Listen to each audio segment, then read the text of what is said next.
Bien-aimés chers frères et sœurs, je vous salue tous dans le précieux nom de notre Seigneur et Sauveur Jésus-Christ.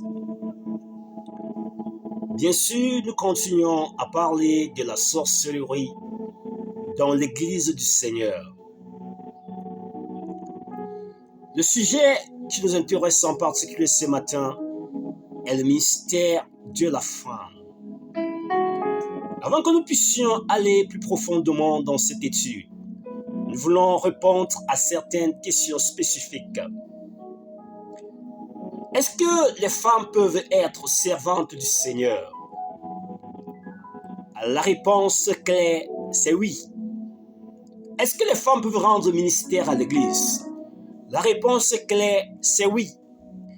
Est-ce que l'Esprit de Dieu peut utiliser les femmes à l'intérieur et à l'extérieur de l'Église?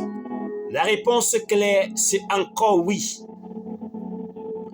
Dans le livre de Joël, chapitre 2 et le verset 28, la Bible dit, « Et après ceci, je vais déverser mon esprit sur tous. Vos fils et vos filles prophétiseront.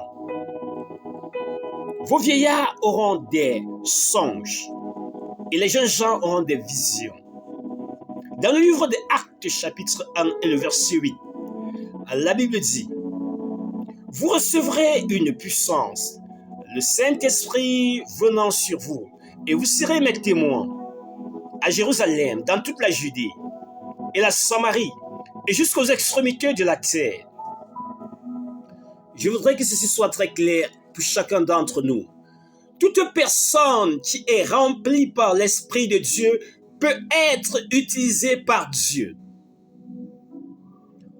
Dans les livres de Joël chapitre 2 et Actes chapitre 1, il est très clair que le Seigneur déversera son esprit sur tout son peuple sans distinction de genre.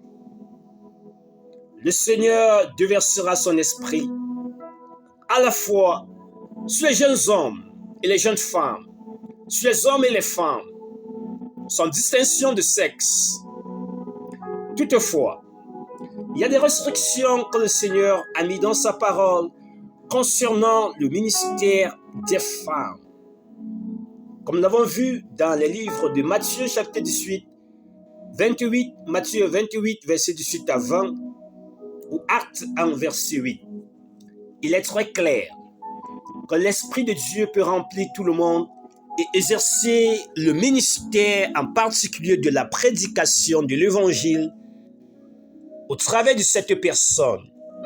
Toute personne remplie par l'Esprit de Dieu a été commissionnée par Jésus-Christ spécifiquement en Matthieu 28, verset 18 à 20 et Actes chapitre 1, verset 8, d'être un témoin de l'Évangile.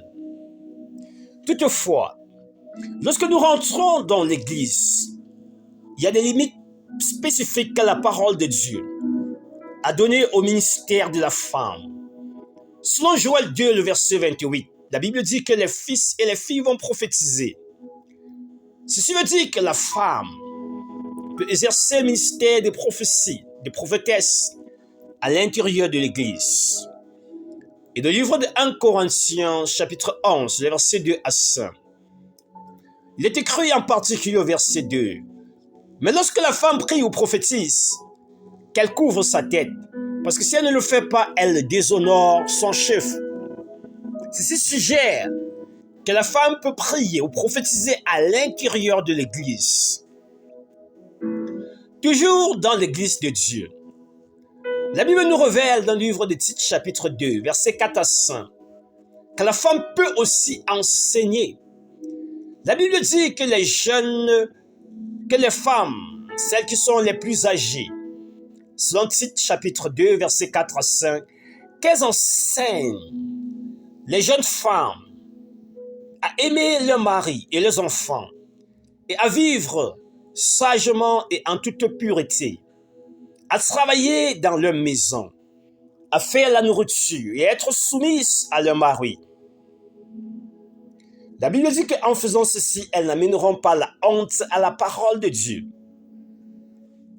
En sommaire, les femmes remplies de l'Esprit de Dieu peuvent être utilisées par Dieu à l'intérieur et à l'extérieur de l'Église. À l'extérieur de l'Église, les femmes peuvent exercer un ministère d'évangéliste, de prédicatrice de la bonne nouvelle du salut de Jésus-Christ. Elles peuvent témoigner de l'amour du Fils de Dieu. Elles peuvent témoigner de la mort et de la résurrection de Jésus-Christ aussi longtemps qu'elles sont baptisées et remplies par le Saint-Esprit de Dieu. À l'intérieur de l'Église, la femme peut aussi prophétiser, selon ce que nous avons vu dans la parole de Dieu. Elle peut aussi enseigner les plus jeunes femmes concernant les affaires domestiques. Voilà les limites bibliques que le Seigneur a précisées par rapport au ministère de la femme. Mais dans l'Église aujourd'hui, il y a des femmes qui, parce qu'animées par l'esprit de Jézabel, méprisent les recommandations de la parole de Dieu. Elles manipulent et elles changent la parole de Dieu pour aller au-delà des limites que Dieu a précisées dans sa sainte parole pour elles. En faisant ceci, elles méconduisent l'Église du Seigneur. Elles se laissent utiliser par l'esprit de sorcellerie pour envoûter le peuple de Dieu et préparer le chemin de l'enfer à plusieurs personnes. Bien-aimés chers frères et sœurs, nous allons répondre à des questions spécifiques dans le message, dans l'épisode d'enseignement qui viendra après celui-ci. Nous allons répondre à des questions spécifiques. Quelles sont les limites dont la femme Jézabel excède et va au-delà dans l'Église du Seigneur? En quoi est-ce que la femme Jézabel pousse l'Église à pécher contre Dieu par le ministère qu'elle exerce dans l'Église contrairement à la volonté du Seigneur?